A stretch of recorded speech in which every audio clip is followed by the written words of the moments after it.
এবার বাংলাদেশ সফরে আসছেন জনপ্রিয় বক্তা ইসলামী চিন্তাবিদ জাকির নায়েক। আগামী 28 নভেম্বর থেকে 20 ডিসেম্বর পর্যন্ত প্রায় এক মাস তাকে বাংলাদেশে থাকার অনুমতি প্রদান করেছে অন্তর্বর্তী সরকার। আর এটা শুনেই চটেছে ভারত। জাকির নায়েককে ঘিরে ইতোমধ্যেই বাংলাদেশকে কড়া বার্তাও দিয়েছে দেশটির পররাষ্ট্র মন্ত্রণালয়।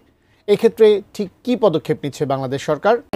একজন ভারতীয় ইসলামী চিন্তাবিদ, ধর্মপ্রচারক, বক্তা ও লেখক, যিনি ইসলাম ও তুলনামূলক ধর্মতত্ত্ব বিষয়ে তার আলোচনার জন্য বিশ্বব্যাপী পরিচিত। তিনি ইসলামিক রিসার্চ ফাউন্ডেশন এবং পিস টিভি নেটওয়ার্কের প্রতিষ্ঠাতা ও সভাপতি। তাছাড়াও পেশাগত জীবনে তিনি একজন মেডিকেল ডাক্তার। তার বেশ কিছু বক্তব্য বিতর্কিত হওয়ায় ভারতসহ বেশ কয়েকটি দেশ তাকে নিষিদ্ধ ঘোষণা করে। এরপর 2016 সালে তিনি ভারত ছাড়েন। বর্তমানে মালয়েশিয়ার স্থায়ী নাগরিকত্ব নিয়ে বসবাস করছেন জাকির নায়েক। ভারতে তার বিরুদ্ধে সন্ত্রাসবাদে অর্থায়ন, বিদ্বেষমূলক বক্তব্য এবং মানি লন্ডারিং এর অভিযোগ রয়েছে। তাছাড়াও তিনি ভারতীয় কর্তৃপক্ষের কাছে একজন পলাতক আসামি হিসেবে বিবেচিত, যার কারণে ভারত সরকার তাকে ফেরত পাঠানো নিয়ে মালয়েশিয়ার কাছে বেশ কয়েকবার অনুরোধ জানিয়েছে।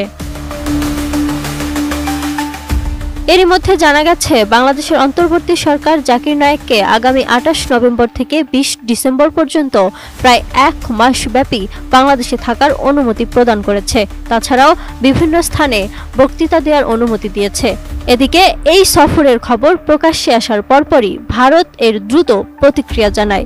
ভারত এই পদক্ষেপকে বাংলাদেশ সরকারের পক্ষ থেকে একটি ভারত বিরোধী অবস্থান হিসেবে দেখছে। আর তাই ইসলামিক বক্তা জাকির নায়েকের আসন্ন এই বাংলাদেশ সফর নিয়ে কড়া বার্তা দিয়েছে দেশটি। ভারতের পক্ষ থেকে বলা হয়েছে, জাকির নায়েক একজন পলাতক আসামি এবং তিনি ভারতে ওয়ান্টেড। তাই তিনি বাংলাদেশে পৌঁছালে তাকে যেন ভারতের হাতে তুলে দেওয়া হয়। বাংলাদেশ সরকারের কাছে ভারত এমনটাই আশা করে। গত 30 অক্টোবর এক সংবাদ সম্মেলনে এই বার্তা দেন ভারতের পররাষ্ট্র মন্ত্রণালয়ের মুখপাত্র রণধীর জয়সওয়াল।